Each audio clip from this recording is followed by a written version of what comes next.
TFNN. Headline News Update. Here's Tom O'Brien. Good morning, everyone. Basil Chapman sitting in for Tom O'Brien. Tom will be back tomorrow. This is the 10 a.m. update brought to you every day by Everbank.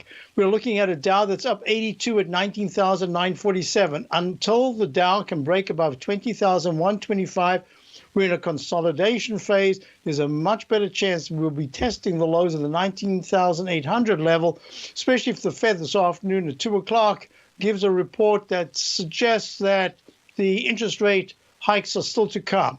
We'll see what happens and just make it real simple. We're at 19,948, and you've got to go all the way to 20,126 to really change the pattern that I'm looking at. And in the meantime, the weekly chart is still very positive, so we can see a pullback here, even a very sharp one, but there should still be higher highs to come in February. So when we're looking at the S&P right now, SPX.X, the S&P is up 7 at 2285. Slightly different pattern, just slightly though, until the S&P takes out the 2300 high of the 26th of January. We're in a consolidation phase, and if it takes out the low of yesterday, 2267, that's going to be a negative and suggest that you're looking at best, a sideways with slightly lower highs and lower lows, and at worst, we break to the downside, breaking the 2252 level.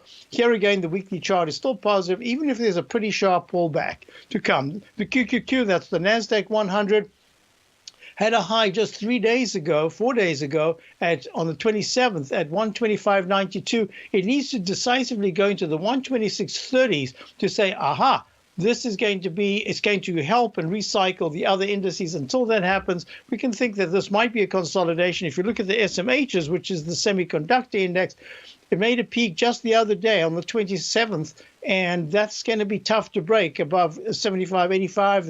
Most of the semiconductors have had really good earnings, and we've had that anticipation, and now there's a bit of reality saying, okay, what's next? Looking at the gold chart, gold itself is, it's at 1207 down 4. It's had a very good rally. I think that gold is now in a consolidation phase after that very strong move, and essentially it should trade between the 1220 level and I would say the 1198. If it does take out the high that was made on the 24th of 1222.80, that's going to be very positive, because then all of a sudden 1240, the 200-period moving average, becomes a target. So chop for a little while. That means we must look at the dollar, and the dollar is trying to form some kind of a base here.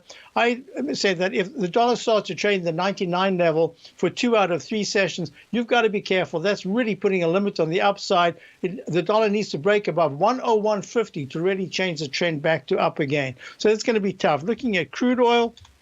Crude oil right now is just in this, I had mentioned yesterday, in a trading range between 55 and 51. It's just kind of stuck there. We'll have to see which level it breaks out of. And if you're looking at high-grade copper is moving up nicely. This is a good sign for the economy. Let's see how long this can last for. And the final thing that we're going to look at is the TLT, which is the Lehman iShare 20-year Treasury bond ETF at 118.93, down 1.17. This is really suggesting that interest rates are still going to stay up towards the highs. Historically, this is nothing. The little bounce we've had is nothing. But on a very technical basis, the rally that we've seen from the lows to the highs and the yields is really quite strong, and they've remained in the upper level.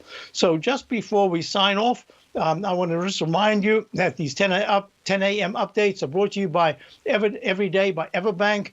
For more information on the products that they offer, call 855-750-4051 or visit everbank.com, at /TFNN. Go to the TFNN front page. Thanks for being. Have a great day. See you tomorrow.